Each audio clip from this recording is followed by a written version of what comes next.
Yun, bike check. Naka SCF radiator. May pan. Okay. Naka-leg ba? Hindi. Naka V8 na pipe. Sinaunang V8. Alam ko na kagad eh. Kulay eh. Naka may secondary radiator, 90cc no? Naka balot ang black. Stroker. Stroker ang black ang marayop. Ay, nakita ko yung tumungo yung leeg eh. Ayun okay. Tapos may auxiliary extra tank, auxiliary tank. V8 pipe, naka FSN na, hindi pala, 12 volts lang na mags. Naka dual nga siya na fuel tank, isa rito sa original, tsaka isa to. Tapos merong valve para sa on off pagka paubos na. Yun o. Ayun o. Yung tuloy no? Puno diba? na ulit. Puno na ulit siya. Yan. Sakto na sa inyo. Sibak ang muka at yahoo.com. Dumayo pa rito ang ating kumpare, Master Tuti Lugs, Reggie Orendain. 1939 daw ang gearings. Yan, bike check lang natin yan. Tapos naka Taiwan na shock. Ano ba to? CAS. Big disc. Japan niya na pegi. Yan.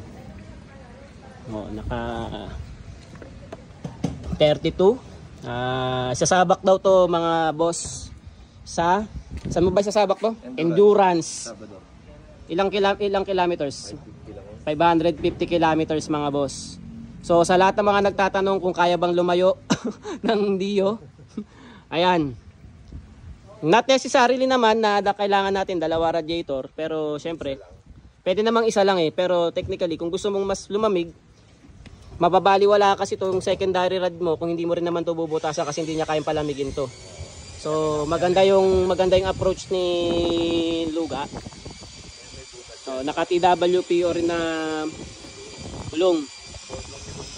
Sponsor ni Boss Luis ng Project FI, DK Yayamanin. Shoutout sa inyo dyan, boss. Yan. Ready na for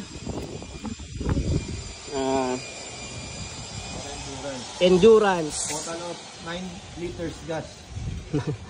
9 liters na raw ang total ng gasolina ni Master Tuti Lugs. So yun, bike check lang natin ulit. Naka quick throttle, naka dual rod with fan, auxiliary, naka Japan na copy shock, naka 12 holes na mags, center line. Yan. Dito, makikita nyo naman, ang laki nung leeg. Hindi lang 90cc yan. Pero yan, proven na kayang tumakbo ng malayuan kahit na 100cc pataas ang ating engine basta nasa tama ang tono, di ba? Yan. Tapos syempre yan, registered naman tong at kompleto tayo sa papel yung motor ni Lugs.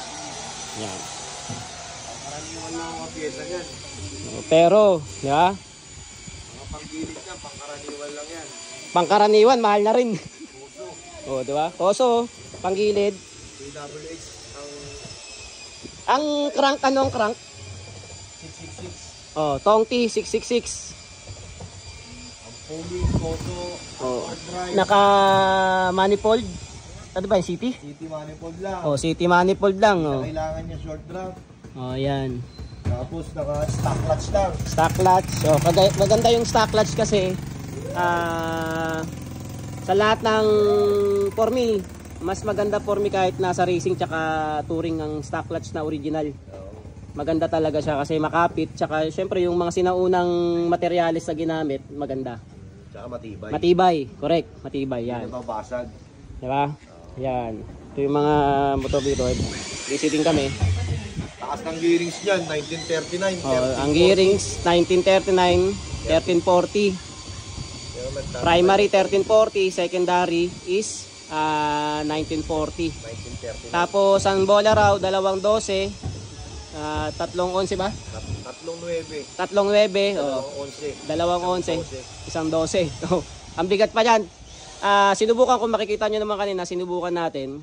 Mangyayari, kapag binabaan mo ng straight 9 to, I think tatayo tong motor na to, magtatatayo. Oo.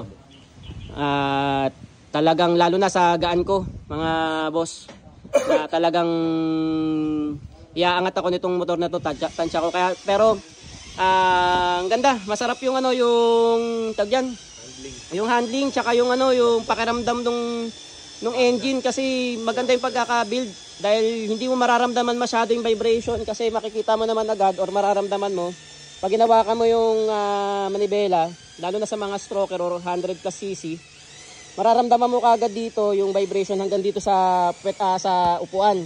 Pero technically dito hindi ko masyado naramdaman. Tapos yung crankshaft maganda rin. Yan. Parang ganyan lang. Tahimik oh. Parang ano. Nakikita nyo naman oh. Maganda.